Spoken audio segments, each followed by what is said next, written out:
Hi, I'm Pam, and I'm going to share with you how to make kombucha. Kombucha is a fermented sweet tea. It's like a liquid probiotic, so it's really good for your gut. And we know when our gut is balanced, we're going to be healthier. So if you already drink it, you know it's kind of a tangy, has kind of a tangy, vinegary taste. You can buy it flavored, and you can actually make it flavored too. So it's just good for you, and I'm going to show you what you're going to need to make it. So you're going to need a gallon glass jar. It doesn't matter what it looks like as long as it's glass, okay? You are going to need a cup of sugar. You are going to need tea bags, black or green tea, not flavored. You can flavor your kombucha at the end.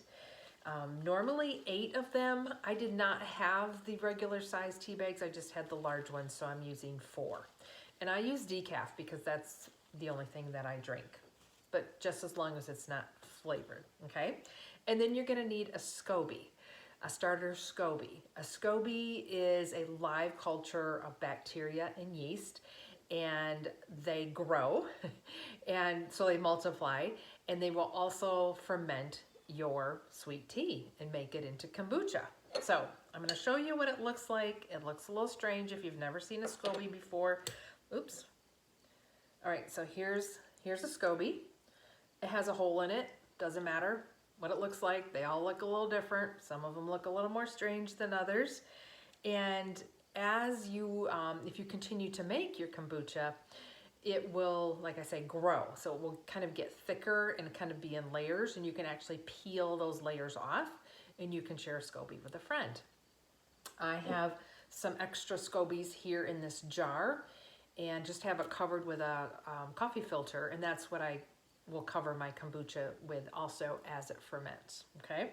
So you can share with friends, and if I have extras, I'm happy to share with you. You can also buy them off Amazon or Etsy. All right, so let's do it. I've already made my sweet tea this morning. So this is just a gallon of water, or close, with, I don't really measure anything, with the tea bags that I have taken out now, and I put the sugar in so the sugar would dissolve. So I usually make the tea, take the tea bags out, then put the sugar in, make sure it has dissolved, and let it cool, okay? All right, I'm gonna pour this into this jar. I'm gonna do it in my sink because sometimes it's a little bit messy. Because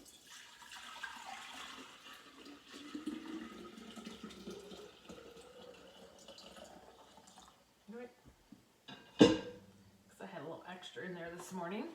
I want it to be about that full. If it's not that full, it's okay. All right, I just don't want it to be overflowing. So that's just a sweet tea mixture, okay? Now I'm gonna put the SCOBY in. I'm just gonna kind of float it on the top. So if you can see this, let me push this back a little bit, okay? And it doesn't have to be perfectly round like this. Most of them are, but whatever it is, it'll work. Okay, so now the SCOBY's just floating on top like that. I'm going to cover it with a coffee filter and a rubber band so it can breathe. It has to be able to breathe. And then it's just gonna ferment, and it's gonna take normally 7 to, actually probably more like 10 to 14 days. The warmer it is, like this time of year, it goes a little faster. But if it goes longer than that, if you're going on vacation for 2 weeks, just make it and let it be. It's fine. You just set it anywhere. I just set it on my cupboard. You don't want to refrigerate it or anything like that. When you're at the end of the 10 or 14 days, it's going to have a little bit more of a fizzy taste to it, right? And then I just transfer it to glass bottles, large or small, doesn't matter. Keep your SCOBY, keep some of your liquid. So I have an extra SCOBY here and some liquid. And then you make another batch. It's that simple. Now, if you do want to flavor it, you do it at the end of your 10 to 14 days at this point, basically, which is what I did this morning, put the finished kombucha into bottles. And then I could put fruit in here if I wanted to, and let it do its second ferment. Now that's optional. I don't normally do that. I normally just drink it as it is, or I mix it with a little bit of 100% fruit juice. If you want to just kind of cut the taste a little bit and you like that fruity, just mix it with some healthy fruit juice, not a concentrate. Let's be healthy here. Make sure it's a good healthy fruit juice. Or you can put some water, put the fruit in there, let it sit in the fridge. I like to drink it cold. And then after a few days, it's gonna obviously have that flavor and it's gonna be a little more fizzy. The longer it ferments, the fizzier it's gonna get. So I think that's it. If you have any other questions, how much to drink?